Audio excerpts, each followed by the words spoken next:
Hey, what's going on? You know who it is, you know what it is. All right, you guys. I've been meaning to do a video about this subject, but I didn't get a chance, man, based off my work schedule. I worked like about 13 hours yesterday, but I'll tackle this subject right now, man. In case you guys didn't know, man, there was a woman in Mobile, Alabama. She sued a company that rescinded a job offer because she refused to, cut her hair or change her hairstyle, which was dreadlocks. She was offered a job.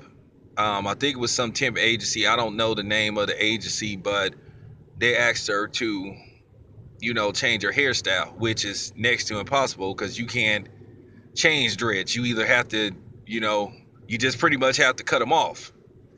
Now, she didn't comply and they rescinded the job offer. She sued them and she lost her lawsuit saying that the company had a right to deny her employment because of her hairstyle. And one of the reasons in the lawsuit, they said dreads is a choice, that it's a choice hairstyle, whatever the fuck that means.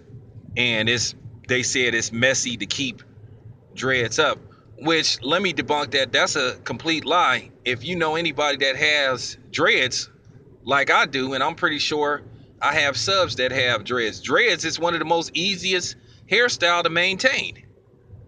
I mean, you pretty much after they grow out, you pretty much don't have to do anything. You either can just, depending on how long they is, you can put them in a rubber band and walk right out the door, or you can throw on your hat, walk right out the door. You don't have to put no, you know what I'm saying? You don't have to put no gel or nothing.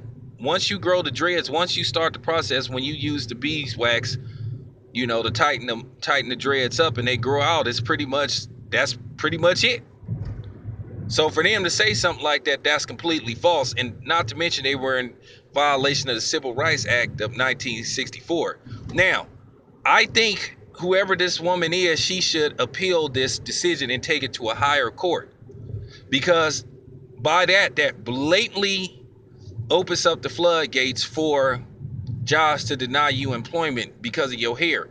And I know this to be true, that a lot of people, for some reason, they just are intimidated by seeing black people with dreadlocks.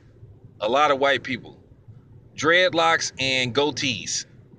For some reason, when white people see black men with dreads, or in particularly black women with dreads, for some reason it strikes fear into them. I don't know why. I mean, but that just goes to show you that black people are stereotyped on a regular basis. To me, dreads is just a hairstyle, you know.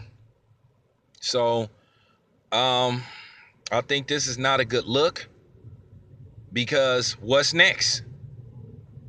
If you don't want to hire nobody because they got dreads, okay, well, what's next then? Then next is, oh, okay, well, he has a bald head, so I don't want to, hire him. More reasons to keep black people out the workforce. So I think this lady should appeal this decision, because it's blatantly racist and it's blatant discrimination. Let me ask you this. How come they don't deny people jobs? Like when you go into your local Starbucks, I will see people with multiple tattoos and green hair and that type of shit, and they get jobs.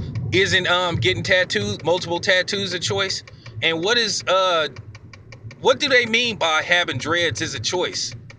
Well, if you're a white person and you decide to curl your hair up a little bit, isn't that, or perm it a little bit, isn't that a choice? So what the fuck are they talking about? But anyway, man, I just want to provide more proof of y'all that racism is very alive and well. And I think this is a big problem that can lead to other problems. Because if you open up the gate for companies to deny you employment because of a certain hairstyle, then that opens up the floodgates to deny you employment because of other shit. Oh, well, he had on a blue shirt instead of a white shirt, so he might be a gang member and that type of shit. So,